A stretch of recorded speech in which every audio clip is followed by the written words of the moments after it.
Sweet dreams are made of this. Who am I to disagree?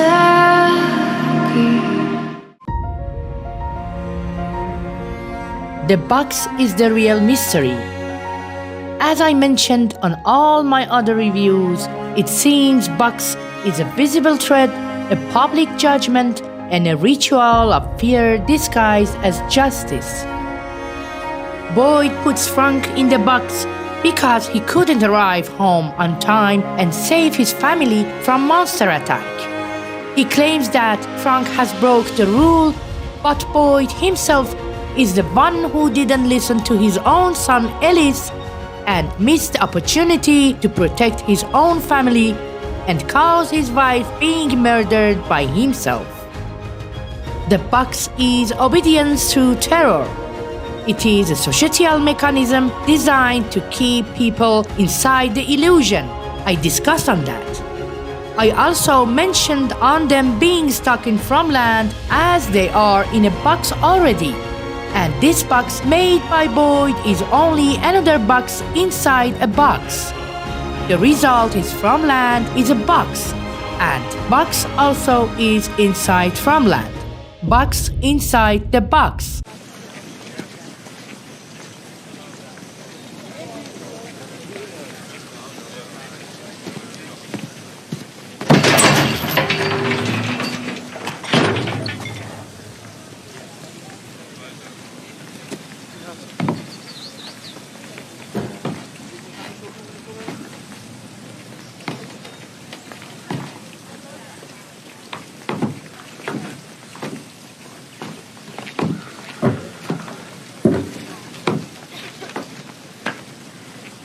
But you built a guillotine in the town square. What do you think happens when people realize you lack the conviction to use it? God damn it! Season 1 Episode 3 is all about the challenge Boyd has with himself on putting Frank in the box. Everything happens to us, it's because of the reflection of our own actions. This natural phenomenon calls mirroring effect. Now I'm gonna take a deeper look into Season 3 Episode 1 to show you how this boxing Frank action for Boyd mirrors back onto him as the massacre happened to Miss Lou at that ambush in the barn in Season 3 Episode 1. And again, we are in and out of a box inside the box. And I'm going to do this by showing you some strong proofs on what I'm discussing on. Stay with me for the rest of the video. Please hit the thumbs up and like the video and share it through your friends and communities. Subscribe to my channel to support me. Also, don't forget to push the notification bell to be informed of all of my next reviews, videos and breakdowns as I uploaded them. And be the first one watching. This is Ellen the Marvelous, the movie Gangstar. Please join me in this journey through these two episodes, Season 1 Episode 3 and Season 3 Episode 1, to discover the mirroring effect of Boyd's act of boxing Frank in Season 1 in Season 3.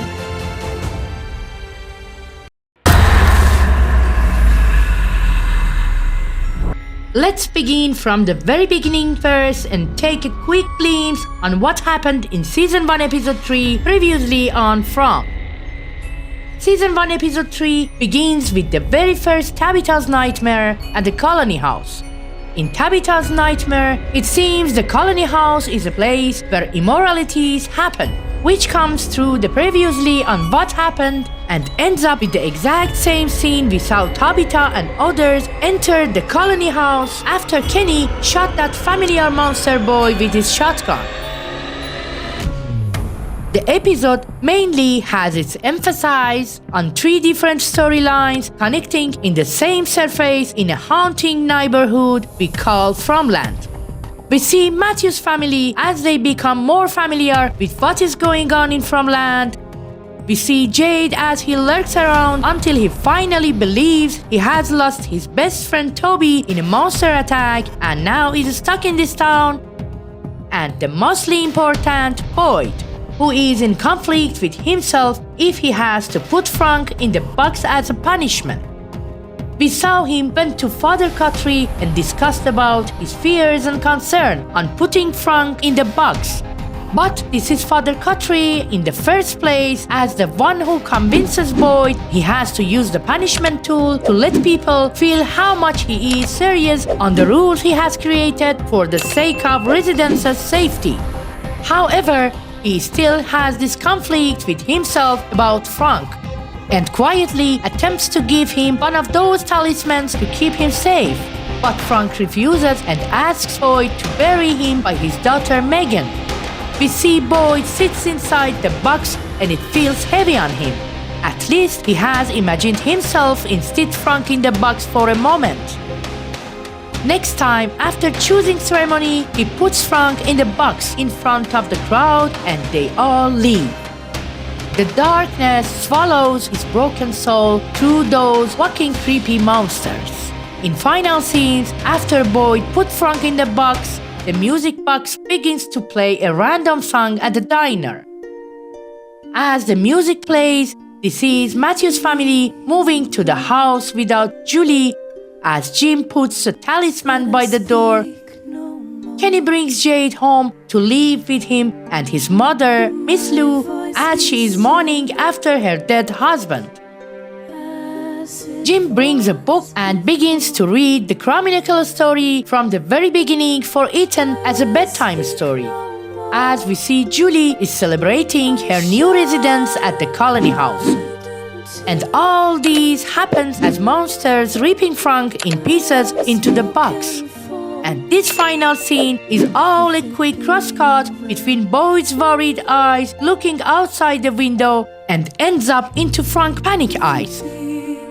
Just remember of this setting for the ending of this episode and let us to move forward to season 3 and the very first episode to that famous ambush.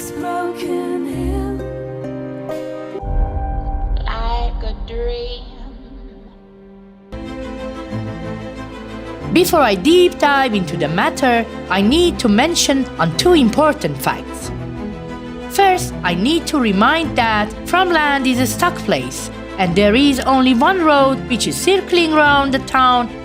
Seems everything is happening in a loop or repetitive cycle over and over again. It seems they are committing the same mistake over and over again. They are preparing to face with further attacks, but always there is a mistake which causes them downfall, as Donna says, like a rigged game. Let's check with all main incidents and events through the show.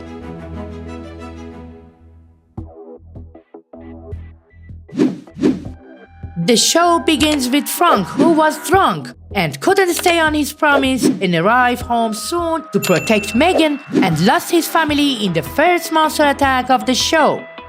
And it was the only reason allowed Boyd to put him in the box at the first place. We saw in season 1 episode 3, Miss Lou was mourning, blaming herself why she didn't stay with her husband at the clinic the night he had been murdered. Don't forget of the very first time we met Kenny and Chrissy by clinic in the pilot episode. You should tell your mom she's more than welcome to spend the night with him if she wants. Oh, she just keeps saying that he'll get better. Denial is a major branch of our family tree. Chrissy told Kenny if his mom wants to spend the night by his father, and it was Kenny himself who cut her words and attached her mother's strong feeling of protection on the denial part of their family tree. And now let me know whose fault was Kenny's father's death at the first place, and who was in denial in reality. Why Kenny was nagging like that and didn't want his mother to spend the night by his father. We will deep dive into Kenny's background more in later reviews. In season 1 later episodes, we found that Boyd, who put Frank in the box just because he was broke the rule and couldn't protect his family, is the one who didn't listen to his own son, Elise, when he was begging him, asking him to stay with his mom. and he left them all alone exactly as Frank was promised Megan to be home by the sunset and never came home and broke Megan's trust, false promises, false hopes, and killed hope in her. She knew that creepy old wasn't her grandma, but she preferred to trust her lies as she used to and opened the window for the granny monster. Boyd exactly did the same. He never listened to Elise as he was begging and only promised him to be home at night. But he couldn't make it. And the day after, as he arrived home, it was too late and too little for him to aim his gun towards his own wife Abby to save his son. We all know this incident happened before Frank gets drunk and misses the opportunity to save his family. And now the same has happened again. And Boyd has this opportunity to reflect and puts himself in his place, and instead of putting him directly into a rusty iron box to be consumed by howling demons and judge him better, only because of him himself wanting to comfort his old pain by making such a harsh, insane rule as a punishment in the same case. Such a selfish. God damn it! Now, after all we discussed on both Kenny and Boyd, let us to move forward from Season 1 Episode 3 to Season 3 Episode 1.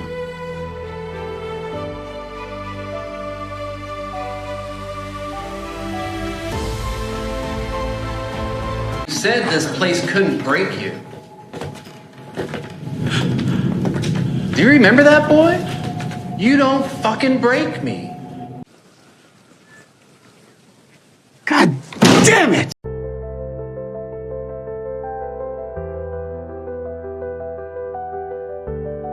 In Season 3 Episode 1, we see Miss Lou has caught Ethan when he was trying to look after his mother all alone. Jim asks Julie and Miss Lou to look after him, and he wants to go out into the woods looking for his wife. Kenny decides to go with him, and now this is Boyd who is asking him to not to go. But we see this is Kenny who is insisting on living with Jim to find Tabitha because he didn't want to see Ethan and Julie lose a parent like him. This is exactly Kenny this time puts his feet onto Boyd's footsteps, and now this is Kenny who wants to leave his own mother to protect theirs. And maybe Kenny is trying to comfort his own pain of loss by helping Jim. Voila, and there we go. The mistake began with Boyd leaving his family alone and not protecting them. Next time, this is Frank who has committed the same mistake, but this time it's Kenny who is leaving his mother behind to save others. Kenny and Jim leave after Tabitha, and that exact night that ambush happens.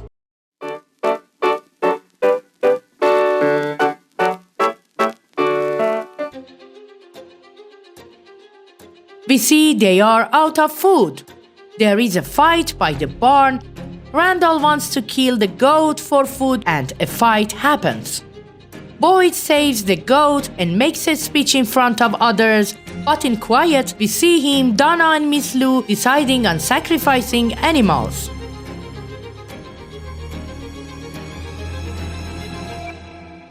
At night, monsters open the barn door and planning for an ambush. As Boyd and Jade are drinking from the bottle had left behind by Father Guthrie, animals appear in the middle of the town. Boyd and Jade going to save them. Miss Lou also joins them to save animals. It seems Alma the goat. Monsters attacking people in between. At the other side, we see Tabitha calling her mother, Ethan and Julie's granny, and at the other side, Granny Monster appears by their door. In between, others are trying to save animals. This is Jade standing by a cow, insisting to save the cow. And at that time, this is the Milkman Monster appearing, ripping the cow's throat in cold blood. Refers to Boyd's words about using those animals' milk as a source of food for survival.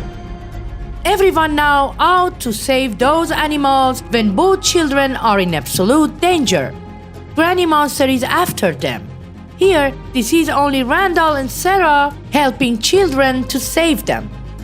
Finally, as people trying to save animals and get back them to the barn, they become trapped into the barn instead those animals. And now this is only Boyd and Miss Lou in the barn facing with those monsters trapped in the barn as Frank trapped in the box. You said this place couldn't break you. You said this place couldn't break you, Cowboy Monster said, and let me add up to his words. Hey Boyd, it seems you wanna be the winner, whatever it takes, even if putting others' lives in danger. Let's look what it would be looking like. The barn doors are closed like a box by Boyd himself. Even he has put a talisman by the door, but it seems it doesn't work. Now this is Boyd, the hero sheriff, handcuffed, and monsters have made him just watch how they are ripping Miss Lou, Kenny's mother, apart as they are ripping Frank in the box. Exactly referring to that scene in Season 1 Episode 3, those ending scenes we saw as monsters were ripping Frank apart in a crosscut with Boyd's worried eyes, as he was looking out of the window towards the box. Monsters have prepared the barn as the box. How it feels when a monster ripping an innocent person apart. In later episode, when Jade asks him how it is that those monsters only killed Miss Lou and left him alive, he only has one phrase to say, "They wanted me to watch." By a quick view to this ambush scene, it's totally obvious that those monsters created a game for those who knew will end up in the barn, and they exactly knew it would be Boyd. And it seems Alma was only the scapegoat. What it could look like if them all never left their houses at the first place. And what if they all stayed at home that night? Monsters created a trap for them and they all fell into. It didn't cost too much for them. They only needed to limit their food to scare them and let them first to feel a sense of being sacrificed and grow the victim mentality in them through the scarcity tactics. In the next episode, Kenny is back, and as Boyd was found those talismans, he was found some food and a new soil to farm. But how much this cost on him, as losing the only one he had in disguise. He was learned this egotistic heroic act of pleasing others from Boyd as his father and mentor. And to be honest, I think the most rational person in Fromland was Jim, who became the sacrifice of the monster man in yellow himself. He died as he was protecting his own daughter at least. After all, it seems in Fromland, everyone not only repeats the same mistake over and over again, but lets it affect young children and generation to learn that after their parents and elder ones' mistakes, which seems have become a part of their natural behavior and a part of their family tree. And as it is, they are being consumed by their own weaknesses, which causes them fear. It's like a dramatic show on the stage. Every night, those actors or dolls appear on the stage acting the same over and over again. And the result always is the same, just because it has been written before. And no matter what are you doing this time, you will end up with the same result. I hope you enjoyed this review. Then hit that thumbs up and like the video. And let me know what do you think by dropping your thoughts and ideas in the comment section. Share this video through your friends and communities, and subscribe to my channel to support me and push the notification bell to be informed as I uploaded a new review. This is Ellen the Marvelous, the movie Gangstar, and I will see y'all in the next review. For now, love and light in peace.